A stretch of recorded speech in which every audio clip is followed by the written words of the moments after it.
Hi students, welcome to ChemShore. Today in this video we are going to discuss valence bond theory of hydrogen molecule. So to explain the bonding, here we are using the valence bond method, that is VB method. Okay, VB method. So this diagram we had discussed, I already discussed in my previous videos. This diagram. Okay, there's H2 molecule with two protons, that is the interaction of H2 molecule with two protons and two electrons, that is inside that H2 molecule there is an interaction. H2 molecule consists of two protons and two electrons, so there must be an interaction between all these. Okay, and the capital letter R represents the internuclear distance. And what do you mean by this small letter R? A1, R1, 2, RB2, RB1, RA2, all these are the distance between the particles. Okay, that is distance between the particles. That means here proton and electron, here electron and electron, here proton and electron, and so on. So to explain the bonding nature, we are using the concept, which concept? VB method. Okay, VB method. So that first we are going to construct Hamiltonian. Okay, first we are going to construct Hamiltonian. So that first of all, potential energy of the system, V equal to E square by 4 epsilon 0, all these terms. These are inter-ionic interaction. These terms involves, or these terms comes or arised from the internuclear interaction and inter particle interactions. Okay, so hydrogen molecules in അകത്തുള്ള interactions വരും പറഞ്ഞു. 1 electron സിസ്റ്റത്തിലാണ് കൂടുതലായിട്ട് accuracy ആയിട്ട് കാര്യങ്ങൾ കിട്ടുക Hamiltonian വെച്ചിട്ട് ചെയ്യുമ്പോൾ. അപ്പം കൂടുതൽ മൾട്ടിയിലോട്ട് പോകുമ്പം ഇപ്പോൾ ഇത് 2 ഇലക്ട്രോൺ സിസ്റ്റമായി H2 മോളിക്യൂളിൽ നമ്മൾ വേറെ മെത്തേഡ് ഇൻട്രൊഡ്യൂസ് ചെയ്തു. എന്താണ്? VB മെത്തേഡ് എന്ന് പറഞ്ഞിട്ട് കൊണ്ടുവന്നു. അപ്പോൾ ആ VB മെത്തേഡ് വെച്ചിട്ടാണ് കണ്ടുപിടിക്കാൻ പോകുന്നത്. അപ്പോൾ അതിൽ എന്തൊക്കെ വേണം? ടോട്ടൽ എനർജിയാണ് ഹാമിൽട്ടോണിയൻ എന്ന് പറഞ്ഞു കഴിഞ്ഞാൽ ടോട്ടൽ എനർജി ഓപ്പറേറ്റർ ആണ്. അപ്പം അതിന് കൈനറ്റിക് എനർജിയും വേണം, പ്ലസ് പൊട്ടൻഷ്യൽ എനർജിയും വേണം. ഓക്കെ, പൊട്ടൻഷ്യൽ എനർജി ഇവിടുന്ന് കിട്ടിക്കഴിഞ്ഞു, V ഈക്വൽ ടു എന്ന് പറഞ്ഞിട്ട് അല്ലേ. So since the hydrogen nucleus, proton has a mass very much higher than that of the electronic mass. So എന്ത് ചെയ്യാൻ പറ്റും? ഇവിടെ നമുക്ക് ബോൺ ഓപ്പൺ ഹേമർ അപ്രോക്സിമേഷൻ ചെയ്തിട്ടാണ് ഇവിടെ ചെയ്യുന്നത്. അപ്പം ബോൺ ഓപ്പൺ ഹേമർ അപ്രോക്സിമേഷൻ എന്താണെന്ന് അറിയാം, മുന്നേ ഡിസ്കസ് ചെയ്തതാണ്. അപ്പോൾ ബോൺ ഓപ്പൺ ഹേമർ അപ്രോക്സിമേഷൻ ഇവിടെ യൂസ് ചെയ്യുന്നുണ്ട്. Okay, so we can assume, അപ്പോൾ bone Oppenheimer approximation use ചെയ്ത് കഴിഞ്ഞാൽ കുറച്ച് ടേം കുറഞ്ഞു കിട്ടും ഇതിൽ അല്ലേ. അപ്പം ന്യൂക്ലിയസിൻ്റെ മാസ്, അതായത് പ്രോട്ടോണിൻ്റെ മാസ് കൂടുതലാണ് എന്തിലേറെ? ഇലക്ട്രോണിൻ്റെ മാസിലേറെ. ഓക്കെ, അപ്പോൾ the mass of the nucleus or proton has a very higher mass than the electronic mass. We may regard that the electrons move much more rapidly than the nuclei.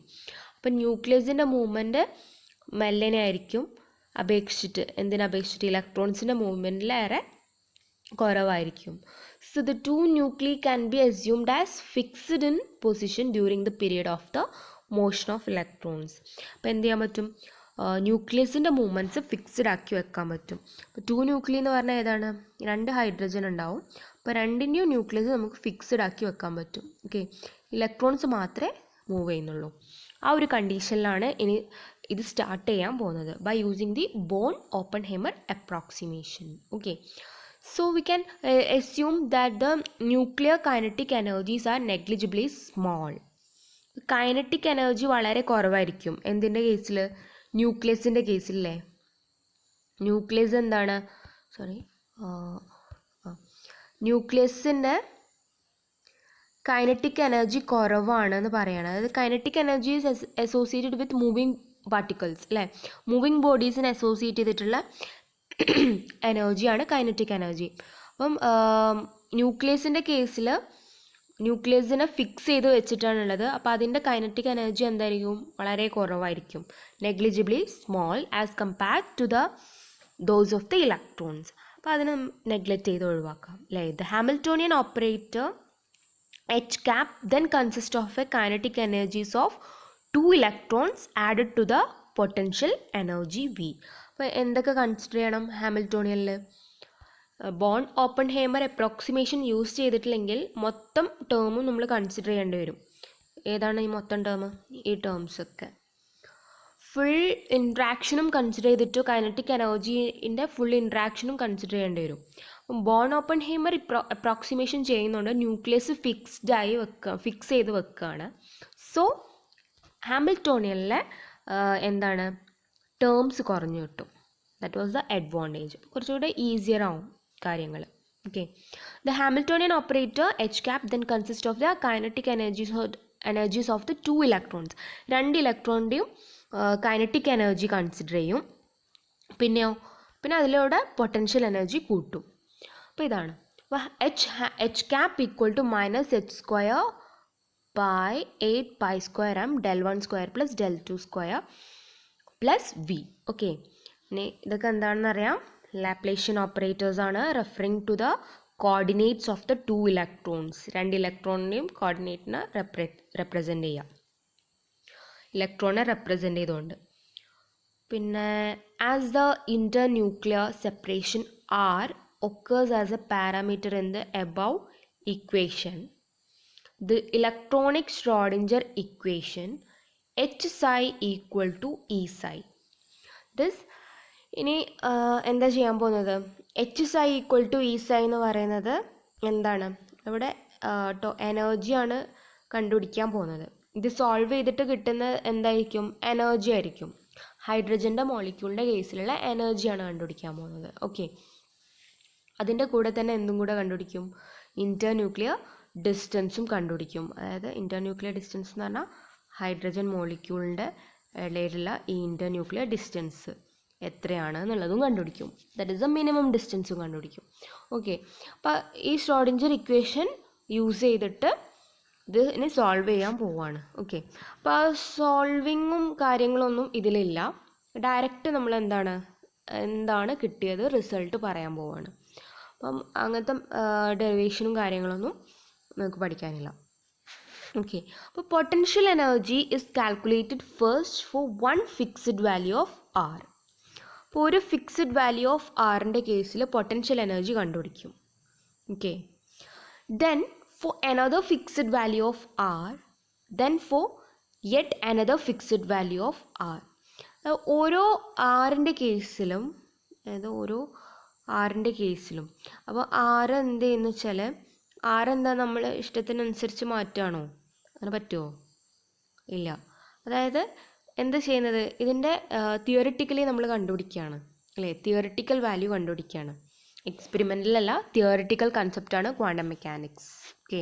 അപ്പോൾ theoretically കണ്ടുപിടിക്കുമ്പം രണ്ട് ഹൈഡ്രജനെയും ഫാദസ്റ്റ് ആയിട്ട് വെക്കും. അത് കുറച്ച് ദൂരെ വെക്കും. ഇൻഫിനിറ്റ് ആയിട്ട് വെക്കും. കുറച്ച് വളരെ ദൂരെ വെക്കും. എന്നിട്ട് എന്താണ്? ആറിൻ്റെ വാല്യൂ കണ്ടുപിടിക്കും. പിന്നെ കുറച്ചുകൂടെ അടുത്തോട്ട് വെക്കും. പിന്നെയും അതിൻ്റെ ആറിൻ്റെ വാല്യൂ നോക്കും. അങ്ങനെ ഫിക്സ് ചെയ്ത് വെച്ചിട്ട് okay, then for another fixed value of R, then for yet another fixed value of R. അപ്പോൾ ഓരോ ഫിക്സ്ഡ് വാല്യൂസിനും കണ്ടുപിടിക്കും. പൊട്ടൻഷ്യൽ എനർജി കണ്ടുപിടിക്കുന്നുണ്ടാവും. ഓക്കെ. അപ്പോൾ എന്തിനാണ് ആ പൊട്ടൻഷ്യൽ എനർജി അങ്ങനെ കണ്ടുപിടിക്കുന്നത്? അപ്പം ആ മെത്തേഡ് വെച്ച് നമ്മൾ കണ്ടുപിടിക്കുമ്പം ഓരോ ആറിൻ്റെ വാല്യൂസിലും, ഇപ്പോൾ ആറ് സ്വന്തമായി ഇഷ്ടത്തിന് മാറ്റുന്നത് ആണോ എന്ന് ചോദിച്ചാൽ മാറ്റുന്നതാണ്. ഇത് ഹൈഡ്രജന് ഈ രണ്ട് H2 മോളിക്യൂളിൽ നിന്ന് ഈ ഇൻ്റർന്യൂക്ലിയർ ഡിസ്റ്റൻസ് ആദ്യത്തെ 6 ഇതായിരിക്കും. പിന്നെ കുറച്ച് കഴിഞ്ഞാൽ ഇതായിരിക്കും 6. അത് കുറഞ്ഞ് വരും. പിന്നെ 6 ഇതായിരിക്കും. ഓക്കെ, അപ്പോൾ ഓരോന്നിൻ്റെ കേസിലും നമ്മൾ എന്ത് ചെയ്യും? പൊട്ടൻഷ്യൽ എനർജി കണ്ടുപിടിക്കും. ഓക്കെ, ഫസ്റ്റ് അതാണ് ചെയ്യുന്നത്. പിന്നെ the potential energy V is then plotted against R to obtain the potential energy curve for the system. Potential energy curve വരക്കും.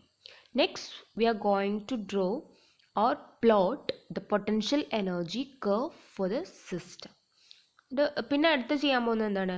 പൊട്ടൻഷ്യൽ എനർജി കേർവ് വരക്കാൻ പോവുക ചെയ്യുന്നത്. ഇനി അതിൽ പൊട്ടൻഷ്യൽ എനർജി കേർവ് കറക്റ്റായിട്ട് മനസ്സിലാവണം. അത് കഴിഞ്ഞാൽ മാത്രമേ ഇനി എക്സ്പ്ലനേഷനിലോട്ട് പോകാൻ പറ്റുള്ളൂ. So this is the potential energy curve. ഇതാണ് potential energy curve for the hydrogen molecule. Hydrogen മോളിക്യൂളിൻ്റെ കേസിലുള്ള പൊട്ടൻഷ്യൽ എനർജി കേർവാണ്. അപ്പോൾ ഇതെങ്ങനെ വരക്കാം? അപ്പോൾ ജസ്റ്റ് വരയ്ക്കുമ്പം ഇൻ്റർ ന്യൂക്ലിയർ ഡിസ്റ്റൻസ് പ്ലോട്ട് ചെയ്യുന്നത് എന്താണ്? എക്സ് ആക്സിസിൽ ഇൻ്റർ ന്യൂക്ലിയർ ഡിസ്റ്റൻസും വൈ ആക്സിസിൽ പൊട്ടൻഷ്യൽ എനർജിയും. സോ ആദ്യം അസ്യൂം ചെയ്യുന്നത് എന്താണ്? ഞാൻ പറഞ്ഞു 3 കേസിൽ നമ്മൾ പൊട്ടൻഷ്യൽ എനർജി 3 കേസല്ല, പിന്നെ ഓരോന്നിൻ്റെ കേസിലും ഒന്ന് ഹൈഡ്രജൻ ഇൻഫിനിറ്റ് ആയിട്ട് വെക്കും അല്ലേ? ഹൈഡ്രജൻ ഫാർ എപ്പാർട്ടാക്കി വെക്കും. എന്നിട്ട് പൊട്ടൻഷ്യൽ എനർജി കാൽക്കുലേറ്റ് ചെയ്യും. പിന്നെ ഹൈഡ്രജനെ കുറച്ചുകൂടെ ഒന്ന് അടുത്തേക്ക് കൊണ്ടുവരും. പിന്നെ പൊട്ടൻഷ്യൽ എനർജി കാൽക്കുലേറ്റ് ചെയ്യും. പിന്നെയും കുറച്ചുകൂടെ അടുത്തടുത്ത് കൊണ്ടുവരും. അപ്പം ഇതേപോലെ ഇപ്പോൾ ഹൈഡ്രജൻ ഇത് ദൂരെയാണ് അല്ലേ? ഹൈഡ്രജൻ ഇതിൻ്റെ കേസിൽ. അപ്പം എന്നിട്ട് പൊട്ടൻഷ്യൽ എനർജി കാൽക്കുലേറ്റ് ചെയ്യും. ഇതിൻ്റെ പൊട്ടൻഷ്യൽ എനർജി എത്രയാണെന്നുള്ളത്. പിന്നെ ഹൈഡ്രജനെ കുറച്ചുകൂടെ ഇവിടെ അടുത്ത് കൊണ്ടുവന്നു. പിന്നെയും കുറച്ചുകൂടെ അടുത്ത് കൊണ്ടുവന്നു. പിന്നെയും കുറച്ചുകൂടെ അടുത്ത് കൊണ്ടുവന്നു. അപ്പോൾ ഈ രീതിയിലാണ് ഇതിൻ്റെ പ്ലോട്ട് ചെയ്തിട്ടുള്ളത്. Potential energy curve. This represents the potential energy. And what does this represents? This value, there is a minimum value for the internuclear distance. അതായത് ഹൈഡ്രജനും H2 മോളിക്യൂളിൻ്റെ കേസിൽ ഹൈഡ്രജനും തമ്മിലുള്ള ഇൻ്റർന്യൂക്ലിയർ ഡിസ്റ്റൻസ്, ആ ന്യൂക്ലിയസ് തമ്മിലുള്ള ഡിസ്റ്റൻസ് എത്രയാണ്, എത്ര ഉണ്ടാവുമ്പോഴാണ് അത് മാക്സിമം നല്ല സ്റ്റേബിളായിട്ട് നിൽക്കണം. അപ്പോൾ ഹൈഡ്രജൻ്റെ കേസിൽ ഹൈഡ്രജൻ സ്റ്റേബിളായിട്ട് നിൽക്കണമെങ്കിൽ അപ്പോൾ ഹൈഡ്രജൻ്റെ കേസിൽ ഹൈഡ്രജൻ സ്റ്റേബിളായിട്ട് നിൽക്കണമെങ്കിൽ എന്താണ് മാക്സിമം, അതായത് അട്രാക്റ്റീവ് ഫോഴ്സും റിപ്പൾസീവ് ഫോഴ്സും എന്താവണം? ബാലൻസ് ചെയ്ത് നിൽക്കണം അല്ലേ? അപ്പം ഇതിൻ്റെ കേസിൽ ഇലക്ട്രോൺ തമ്മിൽ അട്രാക്ഷൻസ് ഉണ്ടാവും, റിപ്പൾഷൻസ് ഉണ്ടാവും, പ്രോട്ടോണും ഇലക്ട്രോണും തമ്മിലുണ്ടാകും.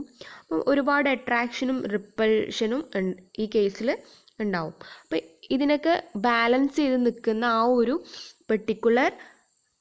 ഏതെങ്കിലും ഒരു പെർട്ടിക്കുലർ ഈ ഡിസ്റ്റൻസിലായിരിക്കും, ഇൻ്റർന്യൂക്ലിയർ ഡിസ്റ്റൻസിലായിരിക്കും ഇതൊക്കെ ബാലൻസ് ചെയ്ത് നിൽക്കുന്നത്.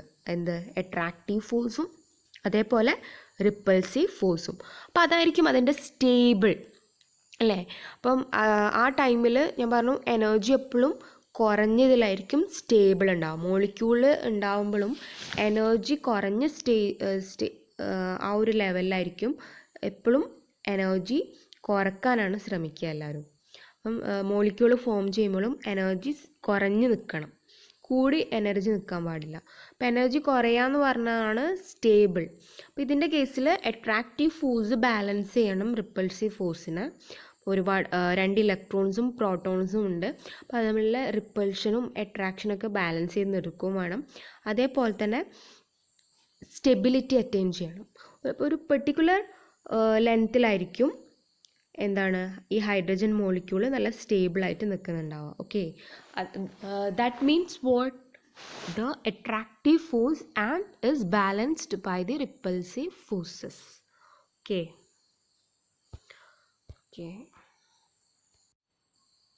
So when covalent bond forms between 2 atoms A and B, HAയും HB എടുക്കുക.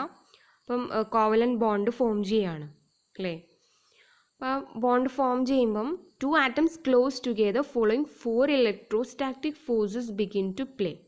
അപ്പം ഇലക്ട്രോസ്റ്റാറ്റിക് ഫോഴ്സ് ഉണ്ടാവാൻ തുടങ്ങും. അതെന്താണ് അട്രാക്ഷനും റിപ്പൾഷനും, അതാണ് പറഞ്ഞത്. അപ്പം ന്യൂക്ലിയസ് ഉണ്ടാവും A, ഇലക്ട്രോൺ ബി എന്ന് കൊടുക്കുക, ന്യൂക്ലിയസ് ബി ഇലക്ട്രോൺ എ എന്നും കൊടുക്കുക. ജസ്റ്റ് കൊടുത്തു എന്ന് മാത്രം പേര്. അപ്പോൾ ഇത് ന്യൂക്ലിയസ് ആണ് എ, അതിൻ്റെ ഇലക്ട്രോൺ എന്താണ് ബി. അങ്ങനെയാണെങ്കിൽ ഇത് ന്യൂക്ലിയസ് ബി ഇലക്ട്രോൺ എന്താണ് എ കൊടുക്കുക.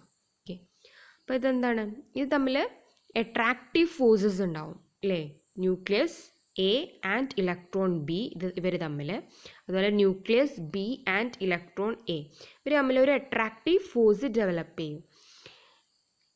And 2 repulsive forces are also there between nucleus എന്താണ് പോസിറ്റീവ് ചാർജ് ആണ്, അപ്പോൾ ഇവർ തമ്മിൽ അട്രാക്ഷൻ ഉണ്ടാവില്ല, റിപ്പൾഷൻ ഉണ്ടാവും. പിന്നെ ഈ ഇലക്ട്രോൺ എന്താണ് രണ്ടും നെഗറ്റീവാണ്, അപ്പോൾ ഇവർ തമ്മിലും റിപ്പൾഷൻ ഉണ്ടാവും. Okay, so here 2 attractive forces are between nucleus A and electron B. 2 repulsive forces are between 2 nuclei and between 2 electrons. അല്ലേ, ഈ രീതിയിലാണ്. അട്രാക്റ്റീവ് ഫോഴ്സ് ഇങ്ങനെയാണ്, ഇത് തമ്മിലും വരാം അട്രാക്റ്റീവ് ഫോഴ്സ് അല്ലേ, ഈ ഇലക്ട്രോണും ഈ ന്യൂക്ലിയസും തമ്മിൽ വരാം. ഇതാണ് നേരത്തെ നമ്മൾ വരച്ച ആ പിക്ചർ, ഇങ്ങനെ ഒരു പിക്ചർ വരച്ചിട്ടില്ലേ, H A H B electron.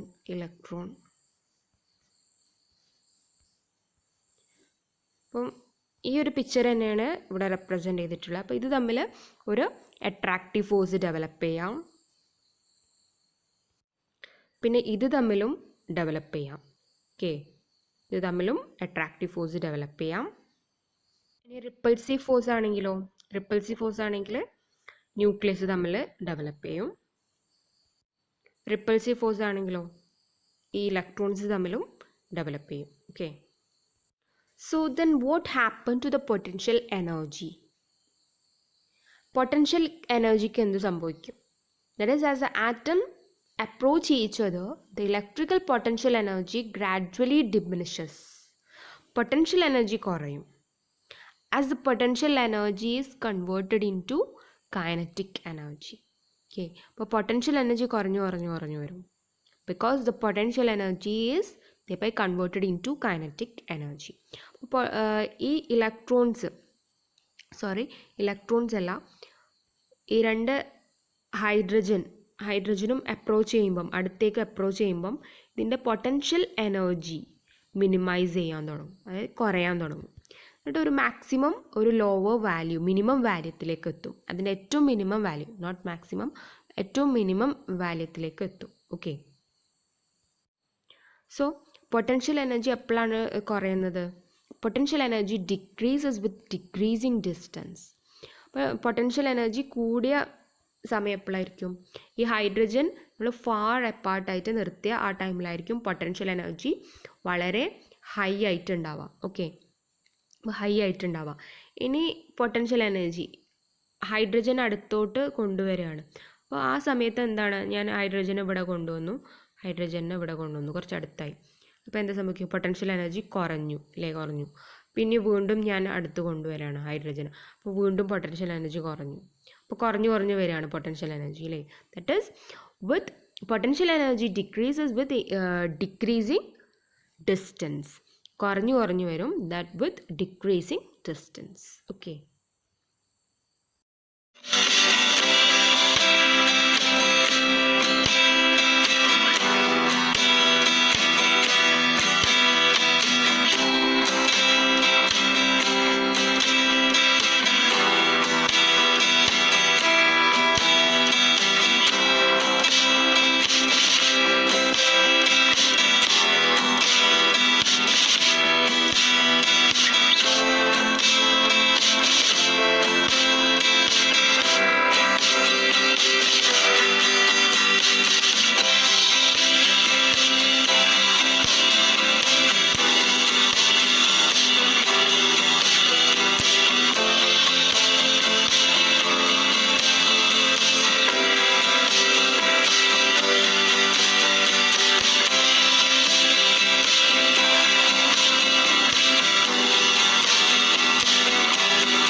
Experimental value, experimentally ചെയ്തിട്ട് കിട്ടിയ എക്സ്പെരിമെൻ്റൽ മെത്തേഡ് എന്ന് പറയുമ്പം ഇവിടെ നമ്മൾ തിയറിറ്റിക്കൽ മെത്തേഡ് വെച്ചിട്ട് കണ്ടുപിടിക്കുകയാണ് ചെയ്യുന്നത്.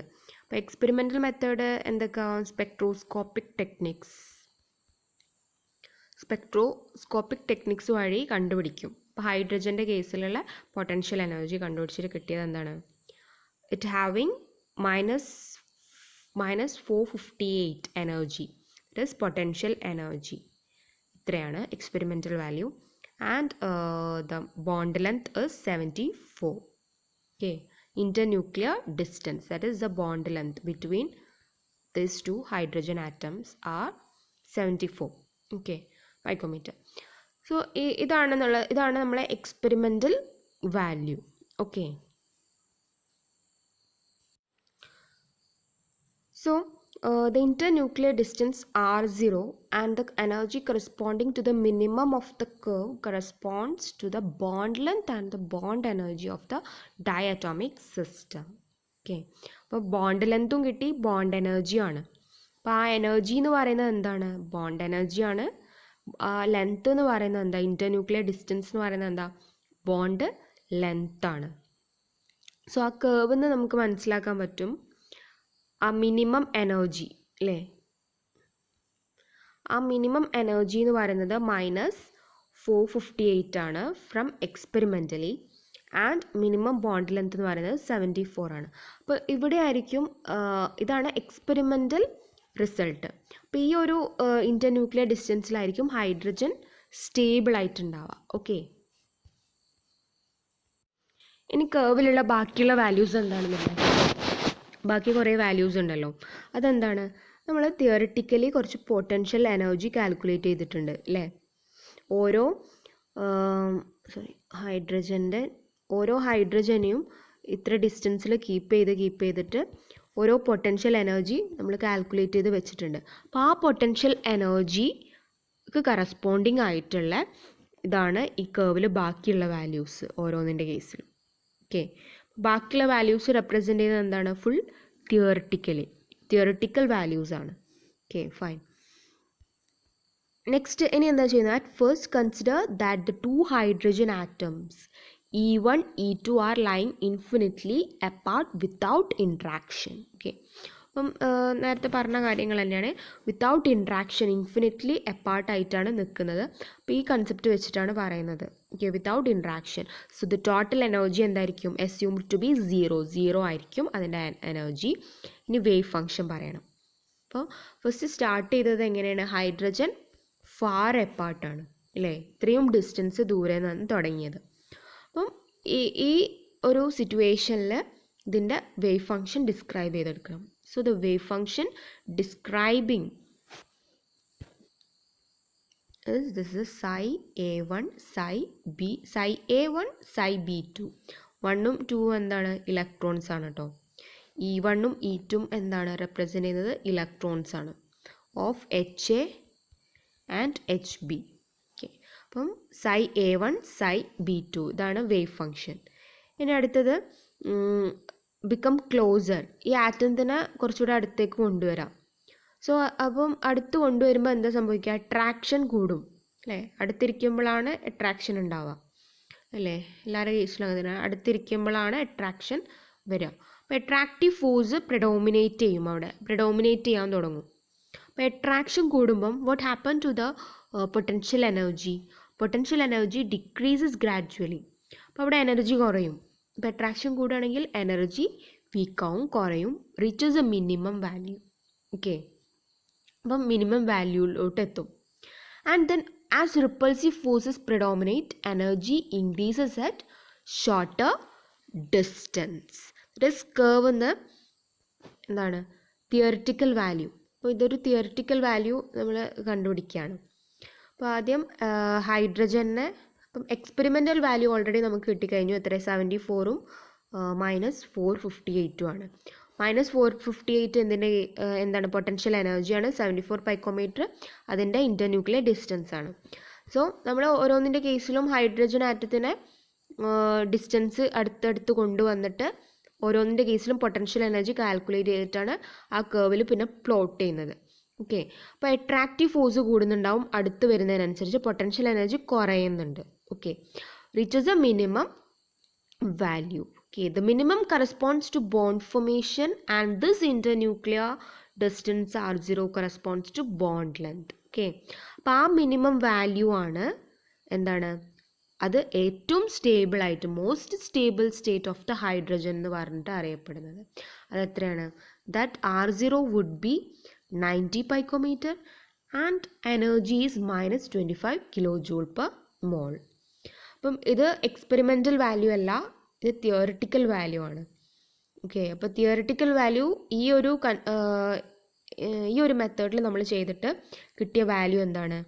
90 പൈക്കോമീറ്ററും -25 കിലോ ജൂൾ പെർ മോൾ ആണ്, കിലോ ജൂൾ പെർ മോൾ. ഇതെന്താണ് എക്സ്പെരിമെൻ്റൽ റിസൾട്ട്, എക്സ്പെരിമെൻ്റൽ വാല്യൂന്ന് വളരെ ഡിഫറെൻ്റ് ആണ് അല്ലേ, which is very far different from the experimental value. Okay.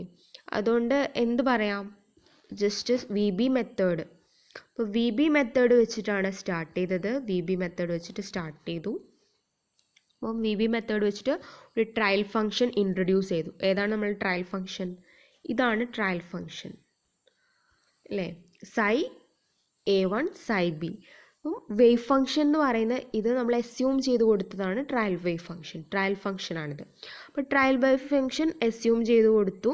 അപ്പം ഈ ഒരു രീതിയിൽ തിയറിറ്റിക്കൽ വാല്യൂ കണ്ടുപിടിച്ചപ്പം there is a far different from the experimental value. Experiment value എന്ന് വളരെ ദൂരത്താണ്. അപ്പോൾ എന്താണ്, what does it mean? This shows that psi A1 psi B2 is not a good trial wave function for the H2 molecule. അതൊരു നല്ല trial wave function അല്ല. It's not a good trial wave function for the H2 molecule. Hence, the treatment needs improvement by taking into account other influential factors. അപ്പോൾ വേറെ കുറച്ച് factors add ചെയ്ത് കൊടുക്കേണ്ടി വരും ഒരു ഇമ്പ്രൂവ്മെൻറ്റിന് വേണ്ടിയിട്ട്. ഓക്കെ.